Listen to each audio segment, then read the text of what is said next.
Maraming salamat, Roda. Pinagpalang buhay, mga ka-DLS. Purihin ang Diyos at ating Ama sa Panginoong Hesukristo sa ating pong pagtitipong ito.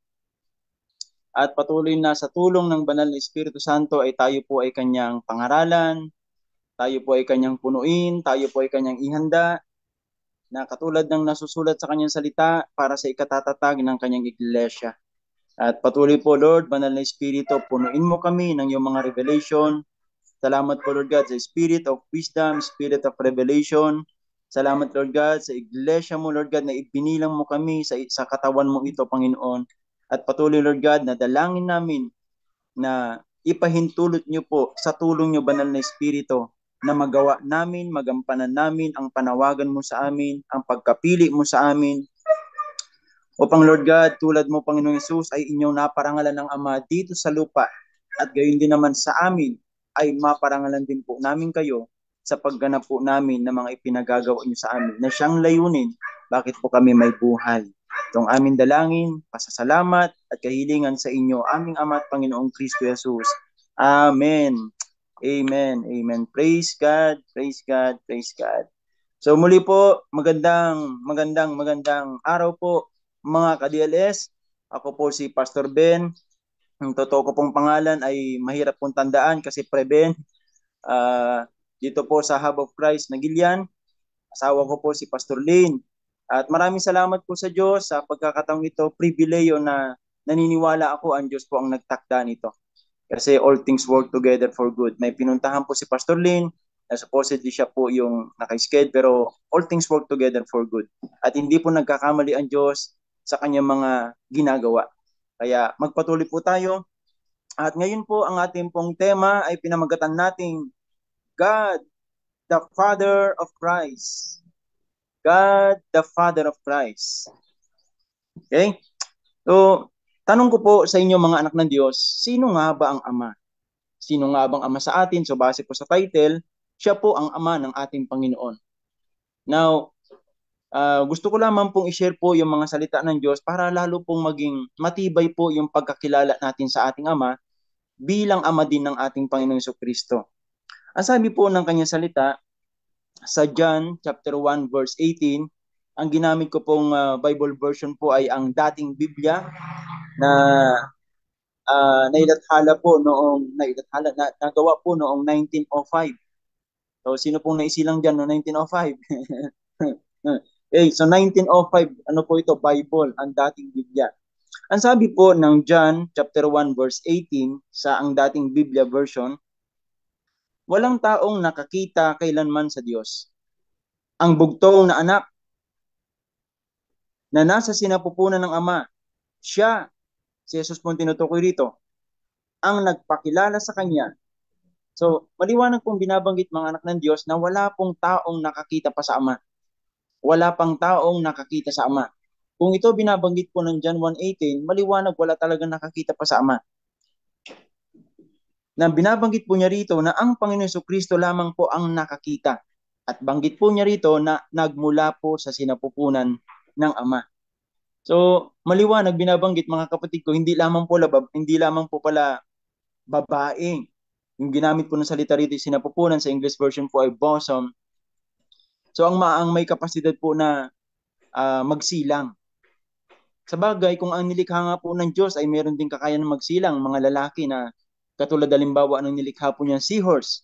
So may kakayanan din po siyang magsilang. Kung ang nilikha po niya may kakayanan magsilang, di gayon din naman ang manilikha. Kaya hindi po nakapagtataka na ang Ama, sa Kanya po nagsimula, sa Kanya po nagmula ang Panginoong Kristo Jesus. Sa Kanya po siya nagmula. Sabi po niya, nagmula sa sinapupunan. Na nasa sinapupunan ng Ama, siya ang nagpakilala sa Kanya. So, sabi po din ng awit, chapter 2, verse 8, 7, aking sasaysayin ang tungkol sa pasya. Sinabi ng Panginoon sa akin, ikaw ang aking anak, sa araw na ito ay ipinanganak kita. So sa ano rin po yan mga kapatid ko, ang dating Biblia 1905. So maliwanag po binabanggit mga anak ng Diyos na ang Ama talaga ang Ama ng ating Panginoon. God, the Father of Christ. God, the Father of Christ. Kaya tama-tama po yung tema natin, yung topic po mismo, yung eksaktong-saktong salita. God, the Father of Christ, hindi po niya binanggit na God, the Father of Jesus. God, the Father of Christ. Kaya maalala po niyo mga anak ng Diyos, a son was given, sabi po niya, but a child was born. So ang ama, ang Panginoong Hesus, ang Panginoong Kristo Jesus, ang Panginoong Hesus, ang Panginoong Kristo ay nagmula po talaga siya sa Ama. He is the Father. I mean, He is the Son of our loving Abba Father. Kaya po siya po yung bigatin na wala pa pong nalika na langit at lupa na para po sa daig, para po sa mundo, para po sa tao, mayroon na po sila. They exist. They are the Alpha. Is the Alpha and the Omega. Ang Ama din, ang pinagmulan din po ng uh, ang Ama din ang pinagmulan po ng banal na Espiritu. Sabi po niya sa John 15:26, sabi po mismo ng Panginoon Kristo, at isusugo sa pangalan ko ang isang tutulong sa inyo na mula sa aking Ama. So ang Panginoon nagmula po sa Ama, ang banal na Espiritu nagmula din po sa Ama. At nasusulat po sa John 1:1, kung mapapansin niyo po mga anak ng Diyos na sa pasimula, kabisadong-kabisado po natin. Pero pag kukunin po natin sa ADB, ang dating Biblia, ang sabi po niya rito ay ito, ang nang pasimula siya ang verbo, at ang verbo ang sumasa Diyos, at ang verbo ay Diyos. So sa pasimula pa lamang, naroon na po siya. Siya po ang salita ng Diyos na binabanggit po ng Pahayag 19:13. Yun po yung kanyang pangalan na makikita po sa Pahayag 19:13. At binabanggit din naman po mga anak ng Diyos sa John 1:1 nang pasimula. So nang pasimula, wala pang langit, wala pang lupa, nang pasimula, siya ang verbo, siya yung salita ng Diyos. At ang verbo ay simula, ay suma sa Diyos, I mean. At ang verbo ay Diyos. Kapag kasi Gab ay magsasalita, alam kong si Brother Gab yan. Kung magsasalita si Sister Maria, alam kong si Sister Maria. Kung magsasalita si Sister Roda, alam kong si Roda kasi bakit? Yung kanyang salita, yung kanyang boses.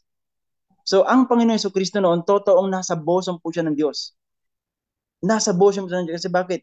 Ang salita ay sumasa Ama. Kaya sabi po ng Panginoon, ako'y sumasa Ama at ang Ama'y sumasa akin. Na nung pasimula, ang pangalan pa lamang ng Panginoong Kristo ay salita ng Diyos. So, ang ating Ama, siya po talaga yung pinanggalingan ng lahat. Pero makikita natin dito, mga kapatid ko sa Panginoon, na meron pong partnership dito. Hindi talaga gumawa ang Ama ng sarili lamang po niya. Ang Ama po, totoo ang pinanggalingan na lahat ng Panginoon, ng Banal na Espiritu, at maging tayo po na mananampalataya. Sabi po niya sa kanyang salita, sa John 17:24, mismo na mutawi sa labi ng Panginoon, ang mga ibinigay mo sa akin. So maging tayo man po ng mga tagasunod ni Kristo, ang Ama po ang pinagmulan. Ang Ama po ang nagbigay kanino? Sa Panginoong Hesukristo. Sa Panginoon. So tayo, Banal na Espiritu, ang Panginoon, lahat tayo nagmula po sa Ama. Ang Ama po ang nagbigay. Lahat ng bagay, lahat po talaga ay nagmula po sa Ama. Ngayon nga lang, ay wala pong nalikha ng hindi po sa pamamagitan ng Panginoon. Kaya maalala po ninyo, God said, God said, God said, and God said. Kaya po nalikha ang lahat ng bagay sa pamamagitan ng salita. Kaya sabi po ng John 1:3 na wala pong nalikha ng hindi sa pamamagitan ng salita. So pag sinabi ng Ama, nagsalitang Ama at yung salita po niya ay ang Panginoon Jesucristo, kumikilos naman ang banal na Espiritu na mababasa po natin sa Genesis 1:2. And the Spirit of God is hovering. So habang nagsasalita pa Ama, let light, be light, o nagkaroon ng liwanag, kumilos ang banal na Espiritu, yung salitang ginamit po niya ay ang Panginoong Jesucristo na siya pong verbo. Kaya po mga anak ng Diyos, ang Ama po ang pinanggalingan ng lahat. Ang Panginoon, ang banal na Espiritu, at maging ng mga mananampalataya, lahat ng nalika sa langit, nalika sa lupa, maging ang mga kapangyarihan, ay lahat nagmula po sa Ama. Okay? Ngunit, sabi rin po niya, lahat ng nalikha ay nalikha sa pamamagitan. So makita po natin yung pagkakaiba, nagmula sa Ama, pero nalikha sa pamamagitan. So meron pong partnership. Nagmula sa Ama, ngunit sa pamamagitan. Nalikha lahat ng bagay sa pamamagitan. Walang nalikha ng hindi sa pamamagitan ng salita. Yan po ang Panginoon. Kaya ang ganda po ng partnership nila. Nakikita natin dito sa tema natin mga anak ng Diyos, God the Father of Christ. Ang liwanag po mga anak ng Diyos na meron pong partnership na itinuturo dito sa atin ng Diyos. Na hindi po gumawa ang Ama ng hindi sa pamamagitan ng kanyang anak at sa sa kapangyarihan sa pag-execute nito ng banal na Espiritu Santo. Kaya maalala niyo mga anak ng Diyos na kung babasahin po natin sa Mateo 3:16, ang sabi po niya diyan ay, nang siya'y nabautismuhan, umahon si Jesus sa tubig. Biglang nabuksan ang langit at nakita ni Jesus ang Espiritu ng Diyos na bumababang parang isang kalapati na dumapo sa kanya. Ito po yung pasimula mga ng Diyos ng pagkilos po ng Diyos, paggawa po ng Diyos ng kanyang mga sinabi. Nagsimula po ito sa Genesis 3:15 nung sinabihan po niya si Satan. Ito na po yung simula. Ito po yung simula ng ministry ng Panginoon Kristo. Na nagsimula po siya sa pamamagitan po ng pagtanggap niya mismo una ng banal na Espiritu. Hindi po nagsimula yung kanyang ministry na wala pong partnership. Wala pong coordination. Wala pong anointing. Wala pong authority from the Father and anointing from the Father. Nagsimula po ang Panginoon sa kanyang ministry, sa kanyang paggawa, na tinanggap muna niya ang banal na Espiritu Santo na nagmula po sa ating Ama. Diba liwanag na binabanggit sa John 15:26 na ang banal na Espiritu ay mula po sa Ama. Kaya mababanggit natin dito, Diyos, ang Espiritu ng Diyos, sabi po sa Mateo 3:16, ang Espiritu ng Diyos, ibig sabihin from God the Father, lumaba ang Espiritu Santo, lumukob sa ating Panginoong Hesus Kristo. So mga kapatid, maliwanag na binabanggit talaga rito mga anak ng Diyos na sa atin din po mga paglilingkod, tulad ng paglilingkod ng Panginoon, meron po talagang kailangan nating hantayin. Meron po tayong kailangan tanggapin. Balikan ko lamang po ang salita po ng Diyos sa 1 Corinthians 8:6. Sabi po niya doon, balikan ko mamaya yung 3:16 ng Mateo, yet for us there is but one God, the Father. Yet for us there is but one God, the Father, from whom all things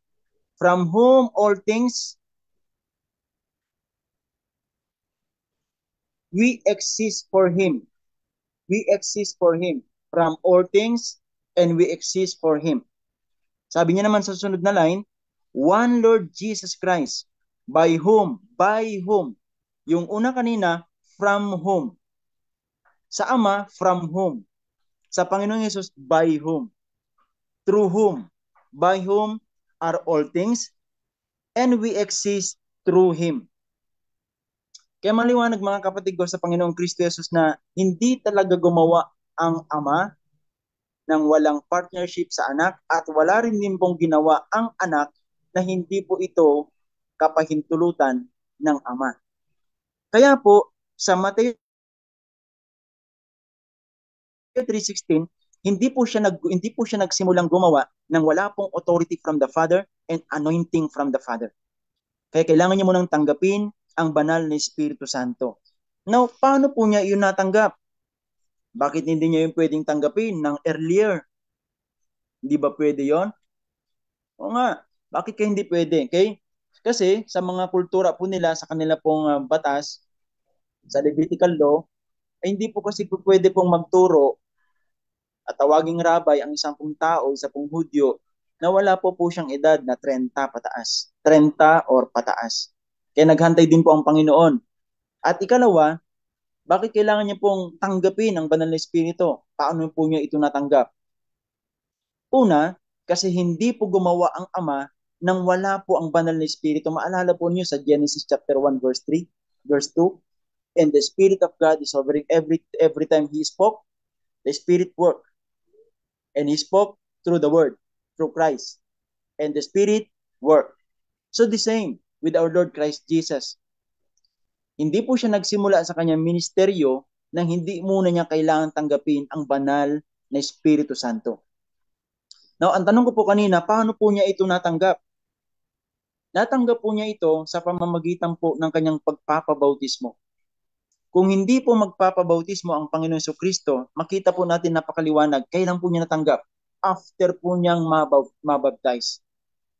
Bakit hindi ba niya pwedeng tanggapin ang banal na Espiritu without water baptism? Kasi po mga anak ng Diyos, ito po ay ginawa ng Panginoon Jesucristo. Magkakalakip po lahat ng ito. Wala siyang ginawa nang hindi po nakalooban ng Ama at hindi po ito pagpapakita sa atin ng halimbawa. At laging nagpapahayag ng partnership po nila ng Ama at ng Panginoon. At with the Holy Spirit. So tinanggap po niyang banal na Espiritu Santo sa pamamagitan po ng pagpapabautismo. At ang pagpapabautismo niya ng Panginoon Jesucristo kay John the Baptist, na mismo si John the Baptist po ay tumutol, dapat ikaw ang magbautismo sa akin. Bakit?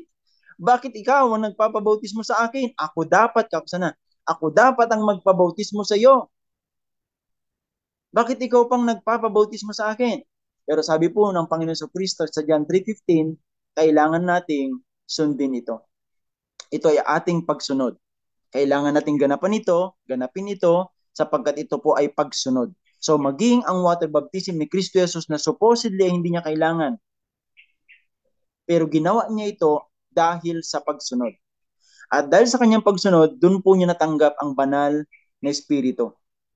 Doon po bumaba ang banal na Espiritu mula po sa Ama at lumuko po sa kanya sa anyong kalapati. So ano tinuturo po ni Lord sa atin po, mga minamahal na anak ng Diyos? Una po rito ay nagpahayag po ang Panginoon Kristo na napakagandang halimbawa na bagamat siya na Diyos, anak ng Diyos, salita ng Diyos, siya rin ang Alpha at Omega, ay sumunod po siya maging sa pag-water baptize na hindi po niya kung tutusin kailangan. Pero ginawa niya ito upang magpakita sa atin ng napakagandang halimbawa paano po sumunod sa kalooban ng Diyos. Sabi niya, sundin natin ito, gawin natin ito alang-alang sa pagsunod sa Diyos. So same with us, brethren, may mga bagay na parang pagtitingnan natin, parang hindi kailangan. Parang hindi naman kailangan yan, parang hindi ko kailangan gawin yan. Parang hindi ko na, kailangan ko ba bang gawin yan? Ganito naman na ako. Ganito na ako. Pero tinuturo ng Diyos sa atin, mga kapatid ko sa Panginoon, may mga bagay na parang kapag katingnan mo, ay parang hindi mo na kailangan gawin. Pero alang-alang sa pagsunod, upang ipahayag sa mga kapatiran ang ating pagsunod, kailangan po natin gawin. Tulad ni Kristo Jesus, hindi niya kailangan. Kaya sabi ni John the Baptist, ako pa nga ang dapat mong bautismuhan. Kung i-rephrase natin yan, hindi mo kailangang magpabautismo. Ikaw pa nga ang dapat magbautismo. Pero niya lang kasi ang Panginoon hindi po siya naparito para mag-water baptize. Ang Panginoon Jesus, magbabaptize po siya through the Holy Spirit. So ang water baptism na ginawa ng Panginoong Kristo Jesus ay pagsunod po ito at ginawa po niya ito mga anak ng Diyos upang magpakita sa atin ng halimbawa. Kaya tulad ni Kristo, ay gayon din naman sundin natin si Jesus. Mga kapatid ko sa Panginoong Kristo Jesus, tinan niyo po, nung sumunod ang Panginoon si Kristo at bumaba po, nabuksan po ang langit. Bumaba ang banal na Espiritu. Makikita natin dito mga kapatid ko na tulad ni Esteban, na nung pagsunod po niya sa Panginoong Kristo, pagsunod po niya sa ating Amang Diyos, nabuksan po ang langit. So tayo man po mga kapatid ko, sa ating pong pagsunod, nabubuksan po ang langit. Yung pagganap po natin sa kalooban ni Lord, nasasaktan man tayo, nabubuksan po ang langit. Katulad halimbawa po ng ginawa po ni Esteban, na yung ginawa po niya na gantihan mo ng mabuti ang masama. Mahalin mo ang iyong kaaway. So habang binabato po siya, marahil na alala niya, mahalin mo ang kaaway mo. Ipanalangin mo sila. Kaya sabi niya, Panginoon, huwag mong ituring na pagkakasala nila ang ginawa nila sa akin ito. Kaya po, yung pagsunod po ni Esteban, nabuksan po ang langit. Tulad ni Kristo Jesus, yung pagsunod po niya sa Ama, ay nabuksan po ang langit. So same with us, mga anak ng Diyos. Sa pagsunod po natin sa ating Panginoon Diyos, sa kanyang kalooban, sa kanyang panawagan sa atin, sa kanyang pagkapilit, pagkahirang po sa atin, mga kapatid ko, nagbubukas po ang langit para sa atin. Nagbubukas po ang langit para sa iyo. Nagbubukas po ang langit para sa pamilya po ninyo. Kaya napakahalaga po mga kapatid ko ang pagsunod. Praise God. Kaya lahat, sabi ko nga sa inyo mga anak ng Diyos, lahat talaga ng ginawa ng Panginoon Kristo, lahat yan ay pagpapakita niya sa atin ng halimbawa. Kaya yan nakopya din ni Esteban. Maalala niyo mga anak ng Diyos, sabi po ng kanyang salita, at wala nang kailangang magsabi pa sa Panginoon sapagkat alam niya ang lahat ng saloobin na lahat. Alam niya ang nasa isip, alam niya nasa puso na lahat. So kung alam po pala niya ang lahat na nasa puso ng tao, ang tanong ko po ay ito, bakit pa niya pinili si Judas Iscariote kung alam po pala niya na siya huhudasin ni Judas? At ako naniniwala ang mga anak ng Diyos, tayo po sa church, ayaw mong may Judas. Totodasin mo marahil yan, uunahan mo siguro.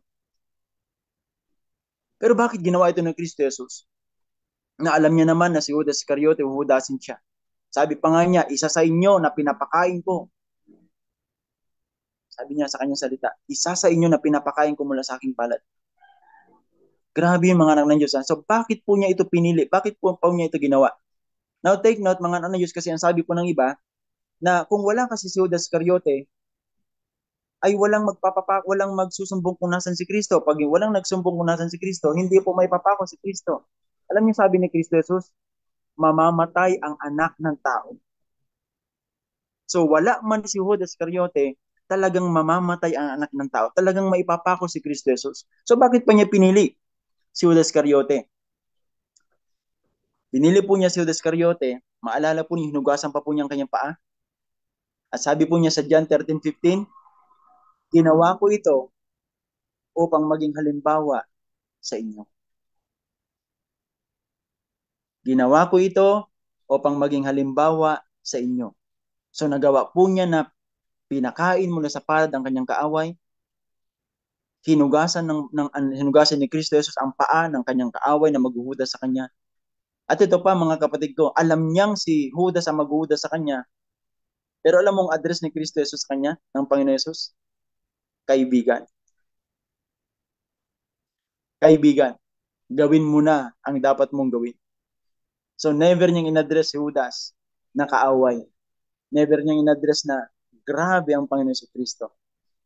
Kaya ang Panginoon, yung kanyang pagsunod po sa kanyang baptism, yung kanyang pagpili po kay Judas Iscariote, lahat po ng ito ay pagpapakita po niya sa atin ng pagsunod. Halimbawa po ng pagsunod sa ating Ama.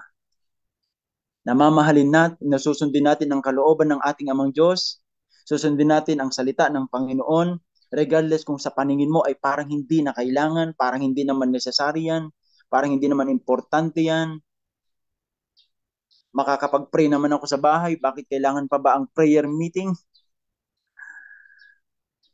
Makakapaglingkod naman ako sa Diyos maski walang church. Mga kapatid, lahat ng ito ay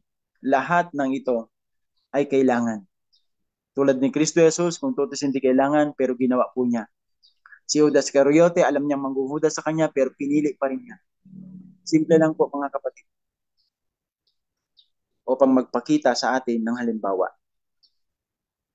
Sa John 13:15, ginawa ko ito upang maging halimbawa sa inyo. Bakit? Bakit po napakahalaga nito mga anak ng Diyos?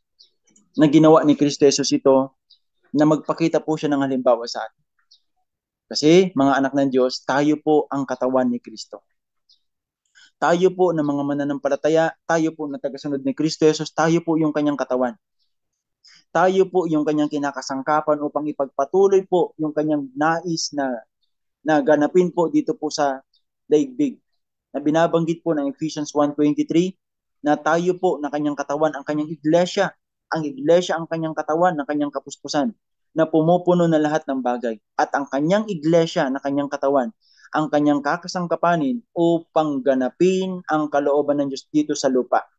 Upang maganap po yung itinuro ng Panginoon sa Kristo sa kanyang mga apostoles na panalangin, Thy will be done on earth as it is in heaven. Thy will be done on earth as it is in heaven. Sinong gagamitin? Sabi mo, ako yun. Kasi ikaw at ako na kumikilala sa Panginoon ay kabilang sa kanyang katawan. Marami tayo, iba-iba yung ministry, iba-ibang pangalan ng church, yung ministry, pero mag-iisa po tayo. Iisa lamang po tayo. at iisa ang ating ulo na ating Panginoon Kristo. Siya pong ulo at tayo po'y katawan. Hindi maari, maraming bahagi pero bumubuo ng iisang katawan. Kaya si Kristo Jesus ay nagpakita po sa atin ng halimbawa na susundan din ng kanyang katawan. At tayo po yun mga anak ng Diyos. At maalala ninyo mga kapatid ko sa Panginoon, sabi po ng Panginoon, wala akong ginawa. Kung ano lang ang nakita ko sa aking Ama, siya lang ang aking ginagawa. Now, hindi natin nasaksihan yung mga ginawa ng Panginoon. Pero sa pamamagitan ng kanyang mga salita, para mo na rin itong nakita. Bakit? Kasi malalaman mo yung kanyang mga ginawa sa pamamagitan ng kanyang salita.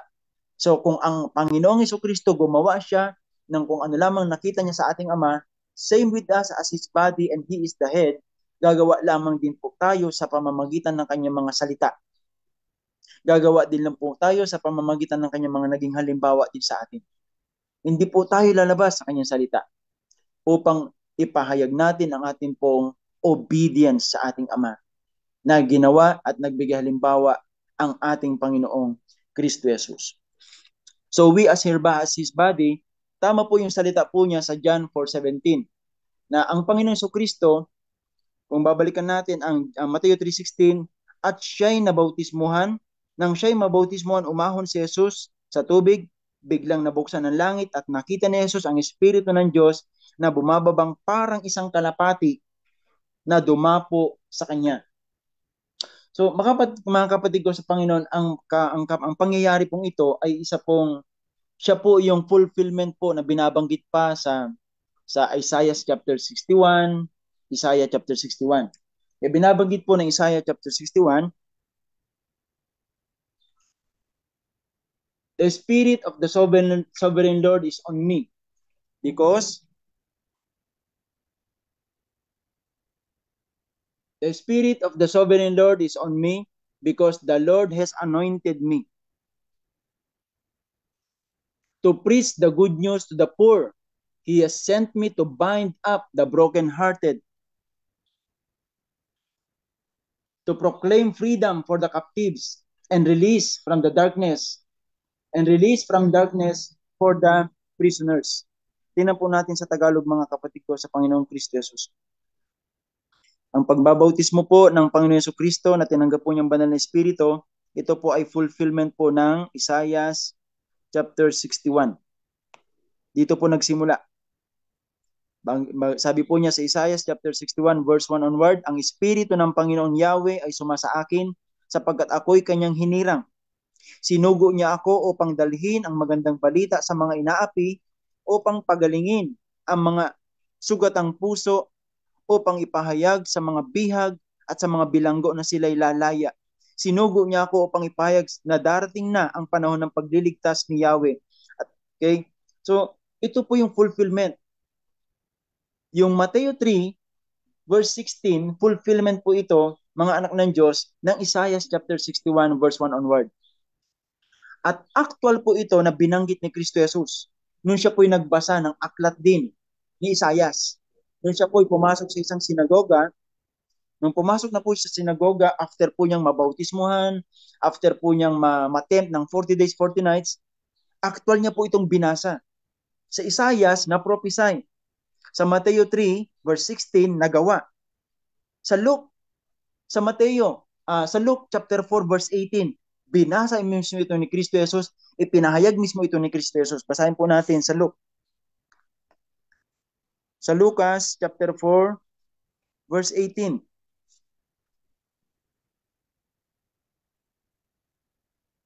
Ito po, salitang ito mismo ay binanggit na ni Kristo Jesus.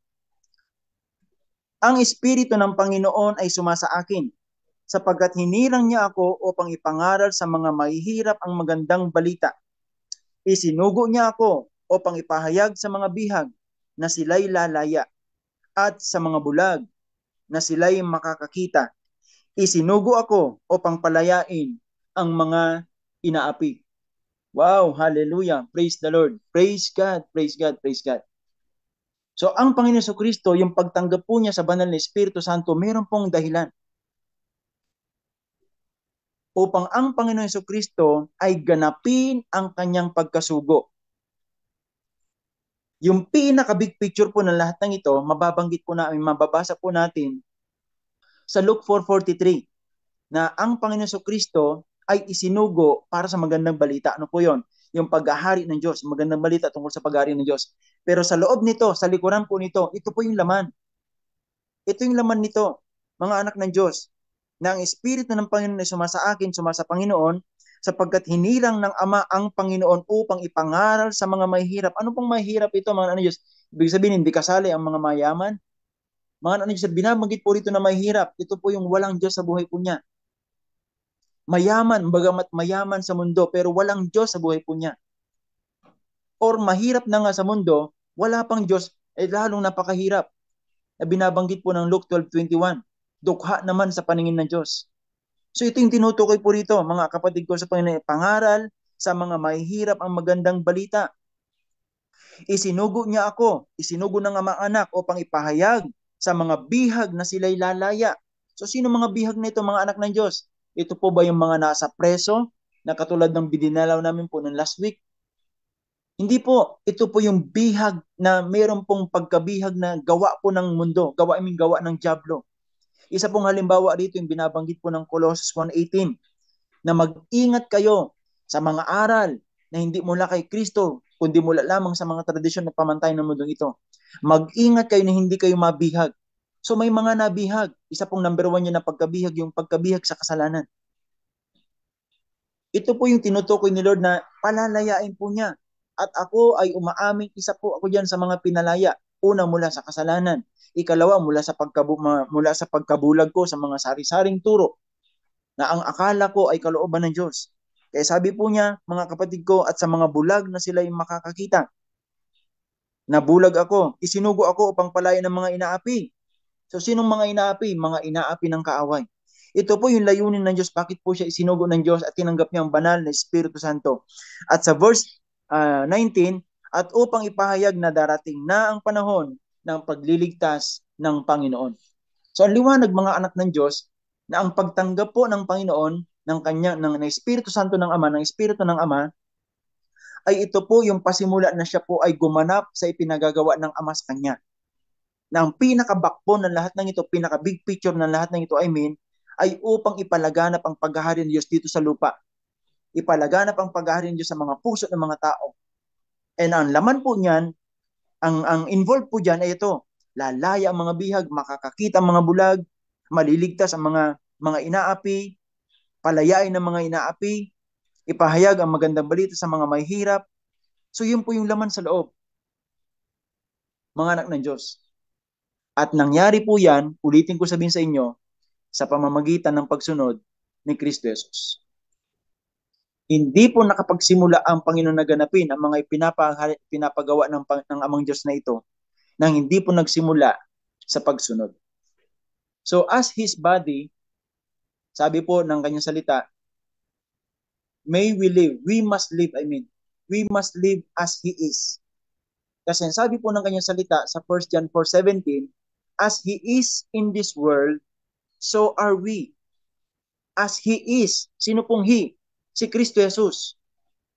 As He is in this world, so are we as His body. Idinugtong ko na lamang po. So are we, because we are His body. So kung ang Panginoon Kristo, sumunod po siya upang masunod ang kalooban ng ating Amang Diyos, kailangan din po nating sumunod. Kung ang Panginoon Kristo, nagpakita po siya ng halimbawa na minahal niya ang kanyang hudas ng kanyang buhay, yung humudas sa kanya, sinasabi din ng Panginoon Kristo, kung ginawa ko ito, kailangan nyo rin gawin. Nag-iwan ako sa inyo ng halimbawa na dapat ninyong tularan. Sabi ng John 13:15, sabi ni Kristo Jesus. So kailangan nating sundin. Mahalin ang kaaway, sundin ang kalooban ng Diyos, regardless kung sa paningin mo ay tama o mali, gawin mo kung anong pinagagawa ng Diyos, kasi bakit walang mali sa salita ng Panginoon. Nasa isip lang natin yan. Nasa pananaw lang natin yan. Nasa pagbabalansin lang natin yan. Kung sa gamitin natin ang ating sariling isipan, parang mali. Kaya sabi ng Kawikaan 3:5, huwag kang manangan sa sarili mong isipan. 3:5 onward. Huwag mong gamitin ang sariling karunungan. Manalig ka sa Diyos. Kasi bakit? Ulitin ko sabihin sa mga anak ng Diyos, walang mali Sa lahat ng ipinagagawa ng Diyos, walang mali sa salita ng Diyos. Kaya ang Panginoon nagpakita sa atin ng halimbawa as is, na partnership sa ating Ama. At tayo man po ngayon ay namamanik po ang Diyos sa atin ngayon na tulad ng pamamanik na Apostle Paul. At yan din po yung pamamanik ng Diyos sa atin. As I am in this world, so are you. O ang Panginoon sumunod sa kalooban ng Ama to the point of death. Minahal maging ang Judas Iscariote. Nagpakumbaba, hinubad ang kanyang pagka-Diyos. So are we in this world. Regardless kung anong katayuan mo sa buhay mga anak ng Diyos. Kaya po, binanggit po niya sa kanyang salita sa Acts chapter 16, verse 28. Tingnan na po natin ang Acts chapter 16, verse 28. Acts 16, 26:18, I mean. Acts chapter 26, verse 18. Isusugo kita sa mga taong iyon. Tanungin mo sarili mo ngayon, hindi ka ba sinusugo ng Diyos, mga anak ng Diyos? Iniligtas ka lang ba para maupo, para makinig, enjoy ang buhay? Tulad ng mayaman. O, anong gagawin ko ngayon? Hindi po tayo niligtas ni Lord para maupo. Hindi po tayo niligtas ng Diyos para i-enjoy lang ang salvation. It's good to enjoy our salvation. Pero hindi ka niligtas ng Diyos para lamang diyan. Tayo ay niligtas ng Diyos para isugo. Kaya maalala po niyo mga kapatid ko, ang tawag na ng Panginoon Jesucristo sa mga disipulo niya ay Apostle Paul. Apostle. Disciple, yung nakikinig sa kanyang pangangaral. Pero nung siya po'y isusugo na nila, nung sila po'y isusugo na ng Panginoon, ang tawag na ng Panginoon sa kanila ay apostle. Ang ibig sabihin po ng apostle, isinugo. Isinugo. Sa church, ang ibig sabihin ng church ay called ones, mga tinawag. So hindi lamang po tayo mananatili sa church. Tayo po ay binubuo sa church, inihahanda sa church, pinatitibay sa church, pinuno ng Espiritu Santo sa church, pinupuspos ng kanyang mga salita, pinagtitibay ng kanyang salita. Bakit? Para saan? Para pagdating sa labas ng church, ikaw ay sugo upang gamitin ni Kristo Jesus bilang kanyang katawan. At the same, sabi po niya sa Acts 26:18, isusugo kita sa mga taong iyon upang imulat ang kanilang mga mata. So mga bulag po ito, mga anak ng Diyos. Mga nabulag, imumulat natin ang kanilang mga mata. Ang Panginoon, sa Luke 4:18, tinanggap po niyang banal na Espiritu, sabi niya, isinugo ako upang imulat ang paningin ng mga bulag. Sa Acts 26:18, mga anak ng Diyos, isusugo kita. Sabi mo, ako yon. Kasi tinawag ka, mga anak ng Diyos. Tinawag po tayo. Hindi lamang tayo niligtas para lamang ligtas at maupo na. May tawag ganyan sa church eh. SSS. Saved, seated, satisfied. Hindi po. Tinawag tayo, pinili tayo. At sabi ng 2 Peter 1:10, magpakasigasig ka, magpakasipag ka, upang patunayan pinili ka, hindi lang kasunong gagawin. Isinusugo ka ng Diyos. Isinusugo ka ng Diyos. At tulad din ng binabanggit niya ng Panginoon Jesucristo kay Apostle Paul, isusugo kita.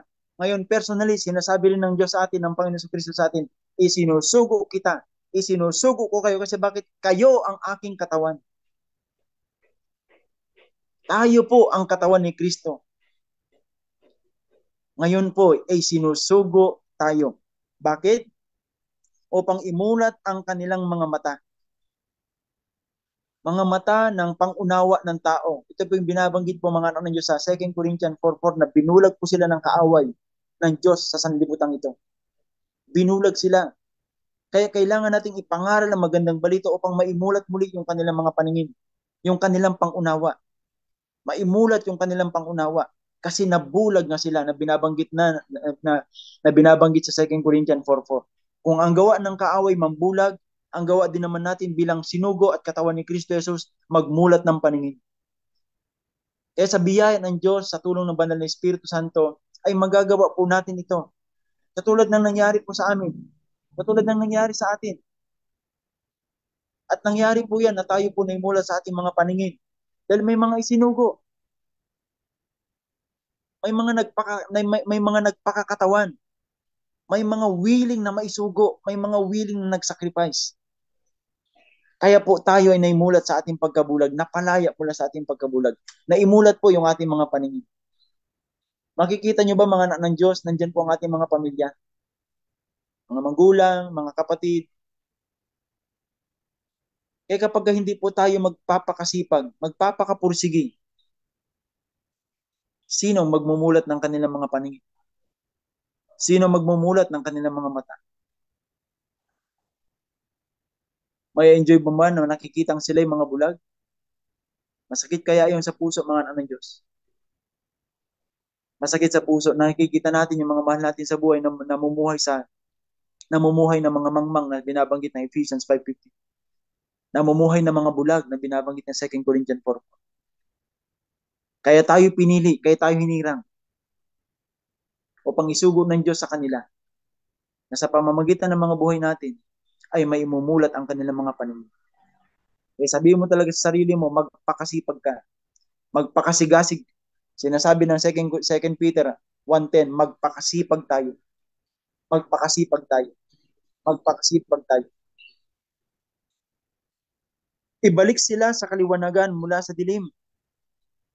So ibalik. Kasi bakit napunta sila sa dilim? Nanggaling sila dati sa liwanag. Bakit kasi?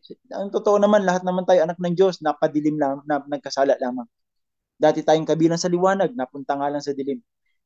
Kaya tinuturo ng Diyos sa atin dito, tayo po isinusugo upang ang mga taong ito ay ibalik sa liwanag. Ibalik sa kaliwanagan. Bakit kasi? Sila po'y napunta sa dilim. At mas malalim, hindi lamang napunta sa dilim, hindi lamang nadimnan. Sabi po ng Ephesians 5:8, naging dilim. For you were once darkness, sabi po ng Ephesians 5:8. So sino ang gagamitin ng Diyos para ang mga taong ito ay maliwanagan? Hindi ba't ikaw na sinabihang, you are the light of this world? When will you become the light of these people, of these loved ones of yours? Sa tulong ng Banal na Espiritu. Kaya po, sabi ng Colossus 1:13, nahahanguin natin sila mula sa dilim. Hahanguin natin sila mula sa pagkasadlak sa kadiliman. Sinong gagamitin? Ikaw. Tayo po na isinugo. Tayo po na pinili. Tayo po na hinirang. Tayo po na pinaging katawan ni Kristo. Na binabanggit po niya, as I am, as I was in this world, so you are. As I was in this world, so you are. Sa John 4:17, 1 John 4:17, as He is in this world, so are we. Iligtas sila sa kapangyarihan ng Satanas at ibalik sa Diyos. Hallelujah. Iligtas sila sa kapangyarihan ni Satanas at ibalik sa Diyos. Bakit hindi nila namalayan? Mga tulad din natin, hindi natin namalayan. Kung alam mo lang na tayo po nasa kapangyarihan ni Satanas dati, ayaw mo. Sinong may gusto niyan? Walang may gusto niyan. Maliban na lang talaga sa mga intentional na gusto kong maging alipin ng Satanas. Gusto kong maging aliporis ng Satanas. Gusto kong magasik ng lagim. Maliban na lang kapag intentional. Pero without our knowing, sa atin po, na mayroon namang religyoso din naman, mabait din naman, pero di natin namalayan, sabi ng Ephesians 2:2, napabilang tayo sa kapangyarihan ng diablo, napabilang tayo sa prinsipe ng kasamaan na naghahari sa sanlibutan ito. Ang mga taong ayaw pasakop sa paghahari ng Diyos, napabilang sila sa kaharian napabilang sila sa kapangyarihan ng kaaway. Napabilang, tulad din natin dati, kaya mapansin niyo po mga kapatid ko sa Panginoon, bakit napakadali sa atin dati magsinungaling? Napakadali sa atin na mangupit, hindi naman tayo tinuruan. Napakadali sa atin na magnakaw, hindi naman tayo tinuruan. Napakadali sa atin na mamanakit ng damdamin, hindi naman tayo tinuruan. Naninira tayo ng buhay. Tayo man pong kinakasangkapan para ang tao sa halip mailapit sa Diyos, lalong nailalayo sa Diyos. Yung dating konti-konti lang ininom, naging konti-konti na dahil sa atin. Yung kabataang dati hindi naman ganong suwail, naging lalong suwail dahil sa atin. Yung dating hindi nangungupit, naturuan dahil sa atin. Simple lang po. Kasi bakit? Dati tayong napabilang, dati tayong napasakop sa prinsipe ng kasamaan sa digdig na ito. Binabanggit po na Ephesians 2:2. Kaya tayo po ng mga pinili hinirang, sinugo ng Diyos, na pinaging kanyang katawan. Tayo pong gagamitin para ang mga taong ito na nasa kapangyarihan ng Satanas ay maibalik sa Diyos. As He is, so are we. Kaya marami pong napalaya ng mga inaalihan ng demonyo, marami pong mga napalaya na dating aliporis ng kaaway, mga kasangkapan sa paggawa ng kasamaan, napalaya po sila. Yung mga dati, Lord, na kasangkapan ng kaaway, yung nasa Genezaret, na nakakatakot, na hindi po maibihag, hindi po siya matinikala, wala makakapagtanikala sa kanya, naging alipin ng Diyos, naging alipin ng katuwiran ng Diyos, naging kasangkapan ng Diyos, ipinahayag kaya niya, ipinahayag niya sa lahat sa buong Decapolis kausana, yung kabutihan ni Lord. So naniniwala ako maraming katulad niya ang mga napalaya na dati rin ay alipin, ng kasamaan sa digdig na ito, na dati ay nasa teritoryo nasa uh, kabilang sa kaaway. Maalala po niyo binabanggit sa Mark 13 na merong dalawang tagapaggasik. Ang unang tagapaggasik ay anak ng tao, si Kristo Jesus, at ang hinahasik po niya ay mga anak ng Diyos, mga kabilang sa kanyang kaharian. Meron naman isang tagapaggasik, si Satanas, ang Diablo, at ang hinahasik niya naman yung mga taong kabilang sa kanya. So mga anak ng Diyos, marami pong tao naroon sa kanong kalagayan. Kaya tayo pinili, kaya tayo hinirang, kaya tayo sinusugo ngayon. Dahil bakit? Kailangan natin silang hanguin mula sa kapangyarihan ng Satanas. Sila po yung naging alipin ng kasamaan. Naging alipores. Sila po yung hindi pala barang, sila po yung binabanggit ni Yesu Kristo na mga damo na ang nagasik ay ang Diablo. Kaya hindi nakapagtataka, may mga pelikula na naghasik ng lagim. Totoo pala yon. May mga pelikula naghasik ng lagim. Sino po yun? Mga aliporis ng Diablo, mga aliporis ng kasamaan. Oh, hallelujah. At sinong ginagamit na yan? Sino mga yan? Tao, mga anak ng Diyos. Tao. Kaya tayo po, mga anak ng Diyos, magpursigi tayo. Sila nagpupursigi. Busy sila. Tayo kaya. Nagkakaisa sila. Tayo kaya. Seryoso sila. Tayo kaya. Sa kung natutunan nung punta kami ng Cavite, ikaw na sinugo, ikaw na pinili, ikaw na hinirang. Pag di ka gumagawa, ang Diablo ang gagawa. Pag di ka gagawa para sa iyong pamilya, sinong gumagawa? Sinong pinapahintulutan mong gumagawa? Kaya kailan ka magseseryoso o pangyakapin na ikaw ay pinili, ikaw hinirang, at ikaw ay sinusugo. At sa pamamagitan ng pananampalataya nila sa akin,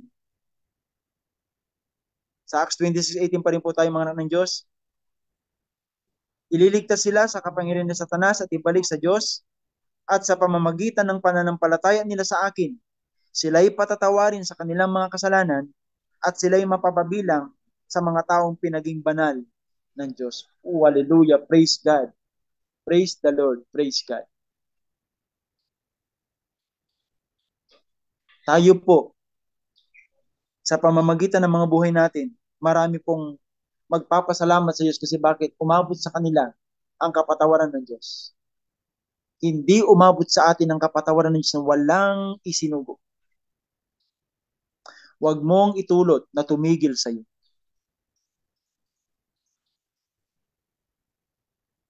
Ang tawag pa dyan sa English, huwag selfish. Huwag mong ipahintulot na tumigil sa iyo. Dumating sa atin ang kapatawaran. Bakit kasi? May isinugo. At maraming tao ang naghahantay sa pagpapatawad sa kanila ng Diyos, sa pagliligtas sa kanila ng Diyos, sa pagpapalaya sa kanila ng Diyos. Anong hinahantay nila? Yung willing na may sugo. At sabihin mo, ako yun.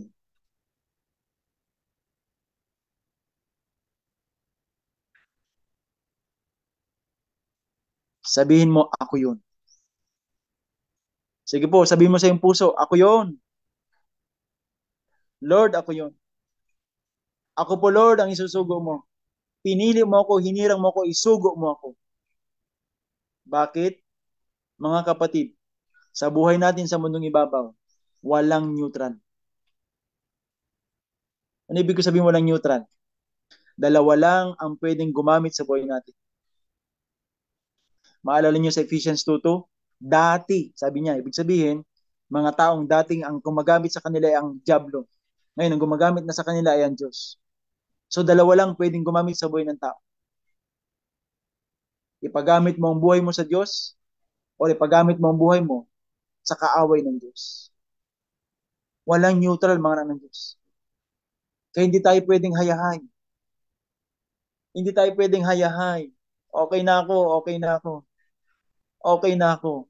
Mga kapatid, kailangan mong patunayang pinili ka, hinirang ka. Kailangan mong patunayan. 2 Peter 1:10. Tayo po ay sinusugo ng Diyos upang palaganapin, upang dumating sa mga tao ang pagpapatawad ng Diyos. At dumating sa mga tao ang pagliligtas, ang pagpapalaya, at upang ang mga taong ito ay mapabilang sa mga taong pinaging banal. Yan po, mga anak ng Diyos, ang ating panawagan. Yan po yung ating pong katulad ni Kristo Jesus sa Luke 4:18, isinugo siya ng Ama, pinalaya ang mga bihag, inahon mula sa dilim ang mga taong nasa dilim, dinala sa liwanag, pinalaya po yung mga taong naging alipin ng kasamaan, naging alipin ng Satanas, at naging alipin ng Diyos. Tayo man po, yan din po yung panawagan ni Lord sa atin. Yan din po yung ating pong mandato. Diba ang ano ng church? To know Him and to make Him known. Yan din po yung ating pong pagkakasugo. Upang ang mga tao sa pagtanggap mo rin ng banal na Espiritu, hindi ba tayo tumanggap ng banal na Espiritu? Di ba tayo templo ng banal na Espiritu? Mga anak ng Diyos? Sabi po niya, kayo ang templo ng Diyos. Nananahan sa inyo ang Espiritu ng Diyos. So tayo man po isinusugo. Ang sabi ng Panginoon, sumasa akin ang Espiritu, ako'y sinugo. Ang sabi niya rin sa atin, tumanggap kayo ng banal na Espiritu, isinusugo ko rin kayo. So mga anak ng Diyos, ito po yung maliwanag nating panawagan. Ito po yung laman, ito po yung meron sa likuran ng magandang balita na pinangangaral natin. Ito po yung dahilan kung bakit ang Panginoon Kristo na isugo. Sabi po sa Luke 4:43, itong dahilan ng aking pagkasugo. Ipangaral ang magandang balita tungkol sa paghahari. Bakit? Pag dumating ang paghahari ng Diyos sa mga tao, lalaya ang mga tao. So ito rin yung ating panawagan. Bilang kanyang katawan, isinusugo din po tayo upang ipangaral ang magandang balita ng paghahari ni Kristo Jesus sa puso ng mga tao upang sa mga taong tumanggap ng paghahari ni Kristo Jesus sa kanilang mga puso, sila man ay lalaya. Sila man ay makakakita. Sila man ay mapapabilang na pinaging banal ng Diyos at mapapabilang sa kanyang sambahayan at sa kanyang kaharian. Sabi ni Kristo Jesus minsan, nung kausap na po sabihin po natin, sa John,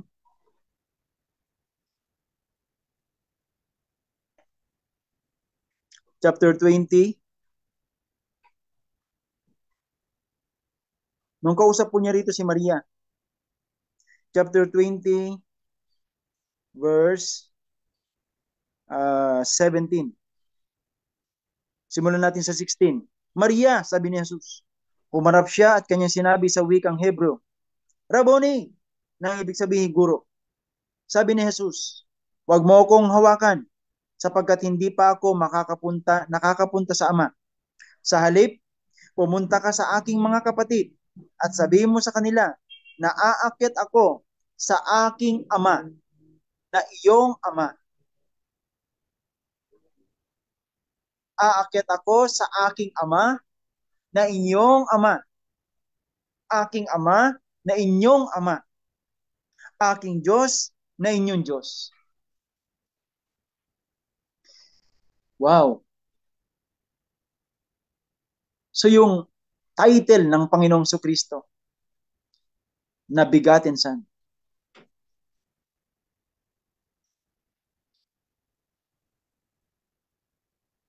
Sa John chapter 17 verse 22, sabi po niya roon, Ama, Ama, ibinigay ko na sa kanila ang karangalang binigay mo sa akin upang sila'y maging ganap na maging isa.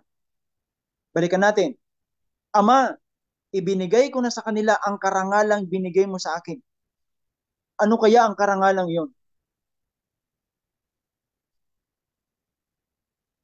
Ano kaya yung karangalang yon, mga anak ng Diyos, na ibinigay ng Panginoon sa atin? Makikita po natin yan sa John, chapter 1, verse 14.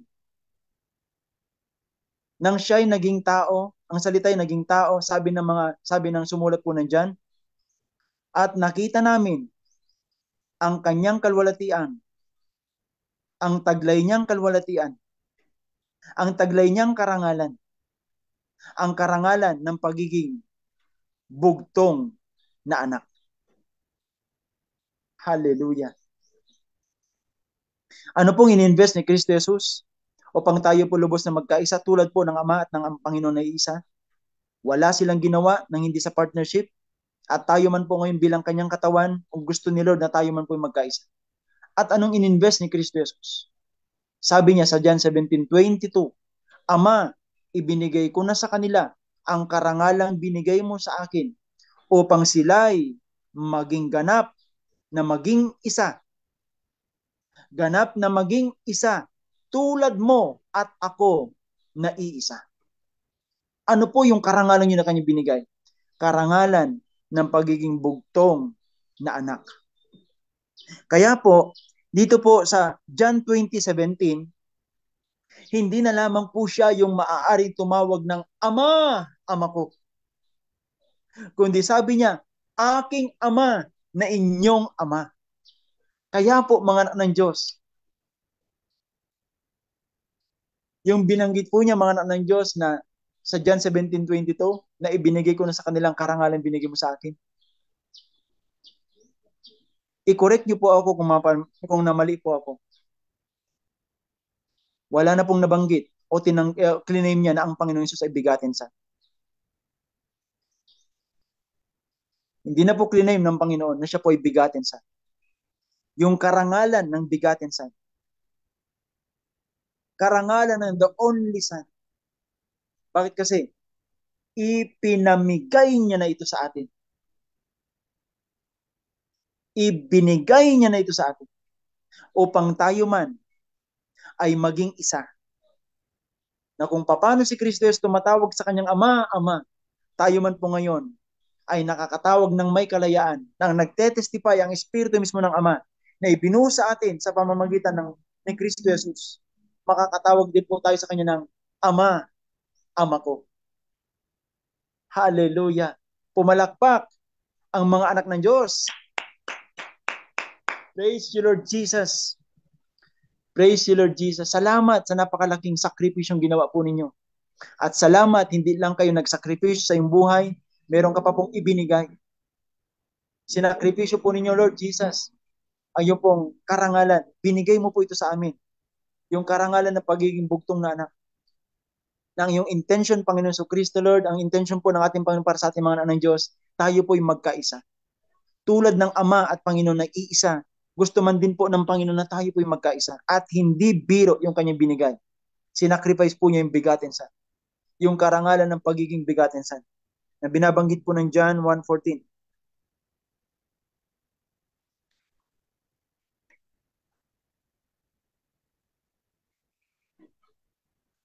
Ang salita ay naging tao at nanirahan sa piling namin, nakita namin ang kalwalatiang tunay na kanya bilang kaisa-isang anak ng Diyos. Kaisa-isang anak ng Ama. Ito yung karangalan sa ibang translation. Ito yung karangalan ng kaisa-isang anak. Yan po yung ibinigay niya sa atin na binabanggit po sa John 17:22. Kaya hindi na po siya begotten Son, hindi na po siya nag-iisang anak. Tayo po ay marami ng mga anak. At kung paano ng Panginoon Kristo, binabanggit po niya sa John 20:17, aking Ama na inyong Ama, aking Diyos na aking Diyos.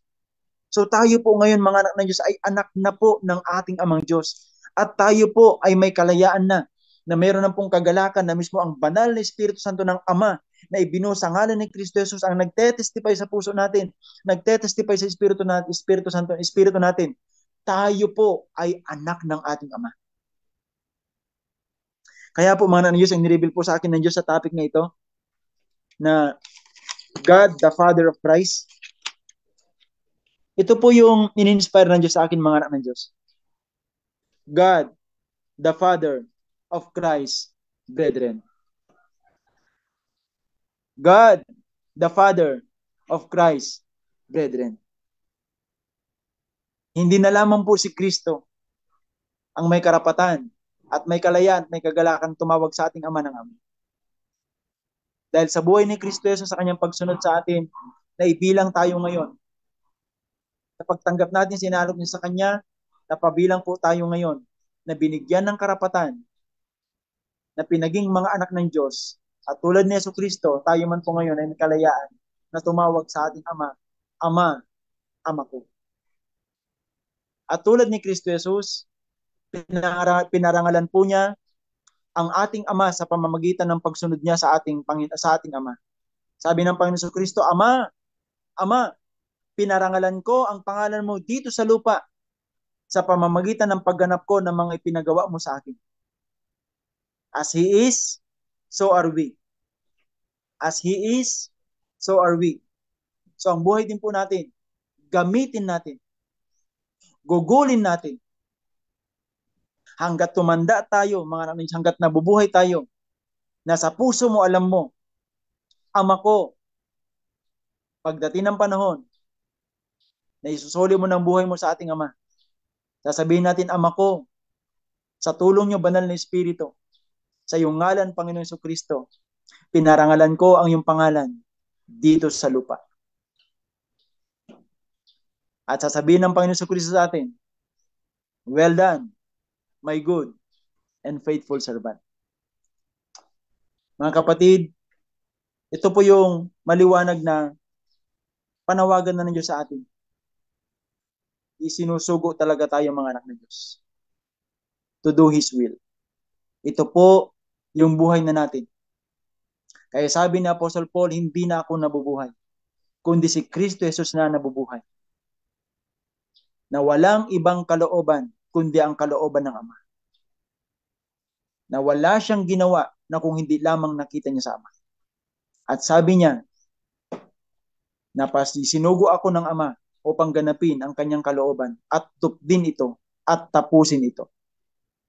Ang buhay din man natin ito na pinili, hinirang, niligtas ni Lord, pinaging kanyang katawan, gugugulin po natin ito, gagamitin po natin ito, nagaganapin natin, tutupdin natin ang kanyang mga kalooban. Kaya po mga kapatid ko sa Panginoong Kristo Jesus, namamanik ako sa inyo. Lubos tayong magkaisa. Kasi yan talagang kalooban ni Lord sa atin. Nag-invest siya para dyan. Sabi niya upang lubos silang maging isa. Na tulad mo na ikaw at ako ay isa. Tayo man po ay magkaisa. Magkaisa po tayo mga anak ng Diyos. Kung pinagpala ka ng Diyos sa lahat, sa maraming aspeto ng buhay mo, ipagkaisa mo ang meron ka sa yung church, sa pinagkaisahan sa atin ng Panginoon. Kung anong mga ipinagkatiwala ng Diyos sa iyo, gamitin natin ang lahat ng yan upang ganapin yung kanyang mga ipinagagawa sa atin. So itong topic na ito, God the Father of Christ, napakaganda. Ngayon po, tinuturo na ng Diyos sa atin, hindi na lamang po ito God the Father of Christ, kundi God the Father of Christ, brethren. Salamat sa Diyos. Salamat sa Panginoon.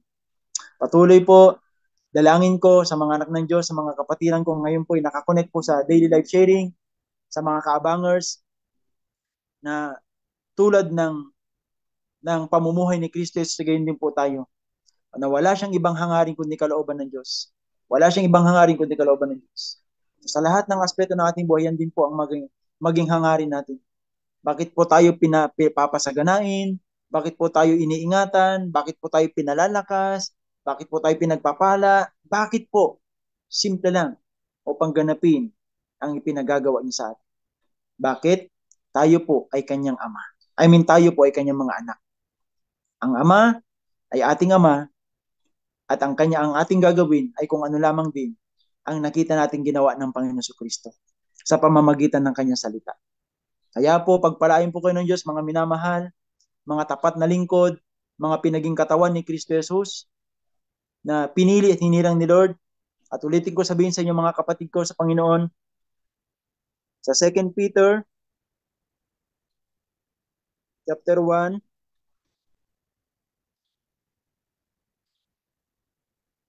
verse 10, kaya nga mga kapatid, lalo kayong maging masigasig upang mapatunayan ninyong kayo ay tinawag at pinili ng Diyos. Kung ganito ang gagawin ninyo, hindi kayo matitisod.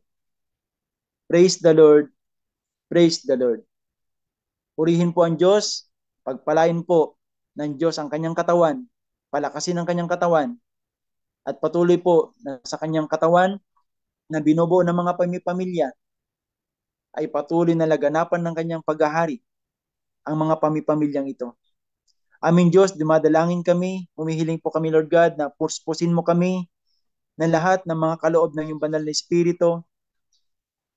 Payamanin mo sa amin ang bunga ng banal na Espiritu, lalong-lalo, Panginoon Diyos, sa tulong mo, banal na Espiritu, ang pagpipigil sa sarili. Inaamin namin, Panginoon, na mahina kami.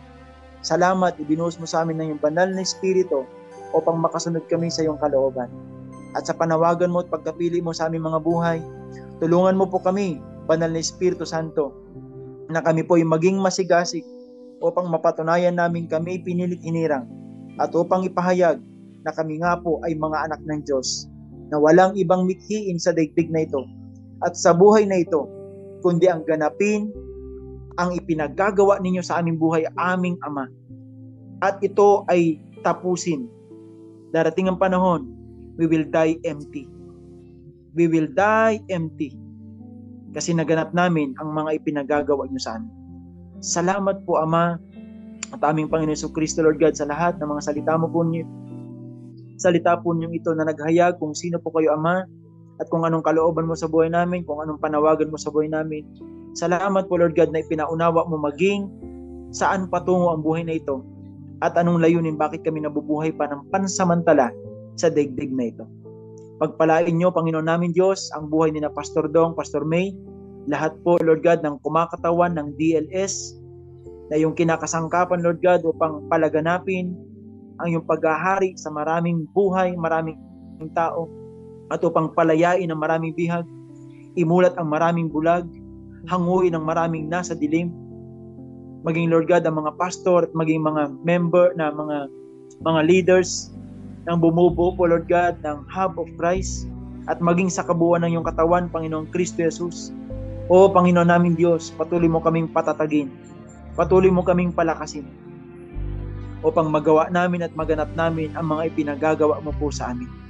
Mamuhay nga kami, Panginoon namin Diyos, na mananagumpay at tinatanggap namin at pinananaligan namin na ang totoong tagumpay sa buhay na ito ay ang maganap ang dahilan bakit mo kami tinawag, bakit mo kami pinili, bakit mo kami hinirang, bakit kami nabubuhay.